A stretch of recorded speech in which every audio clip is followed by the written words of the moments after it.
And I want to talk just a little bit about one of the really remarkable statements in the Confession. In the Platonic tradition of the church, evil was seen as a failure to love properly. In other words, I choose evil because I love something inferior and I neglect what should be my superior love. So if I steal something, I steal it because I want it. I steal it because I want it for what is good about it, and I neglect that it belongs to somebody else and that I should have loved my neighbor more than I loved, for example, the pear that I stole. And so evil is seen traditionally amongst the Platonists as a choice of an inferior love and a neglect of a superior love.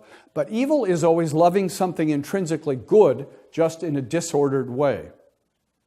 And for us as Protestants, we're often inclined, especially as Calvinists, to say that seems not fully to grasp how desperate evil really is, how bad evil really is.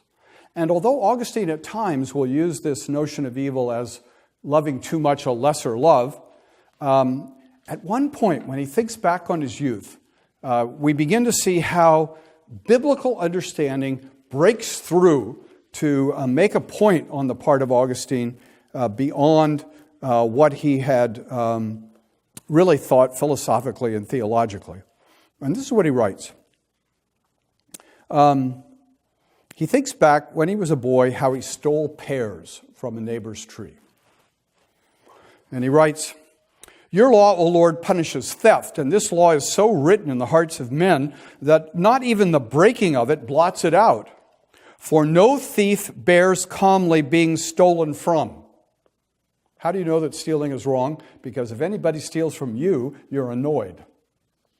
Not even if he is rich and the other steals through want.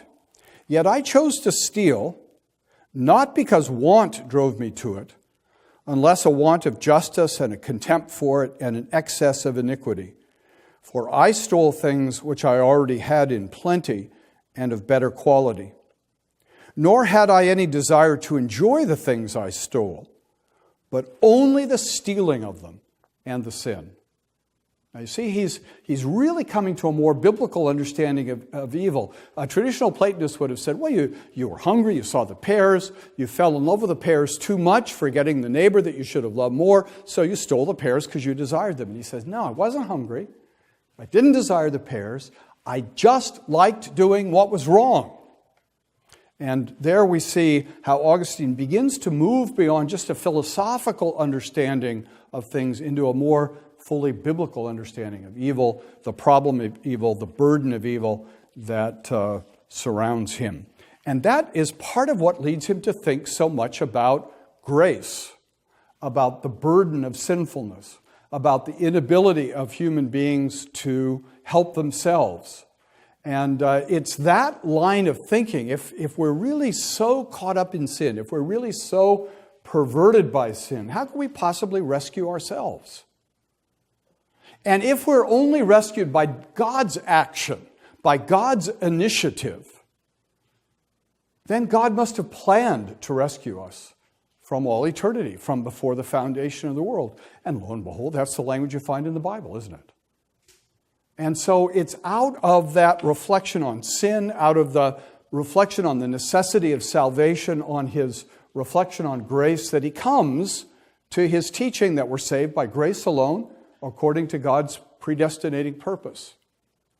And Augustine becomes one of the great ancient theologians to recapture that dimension of Pauline teaching.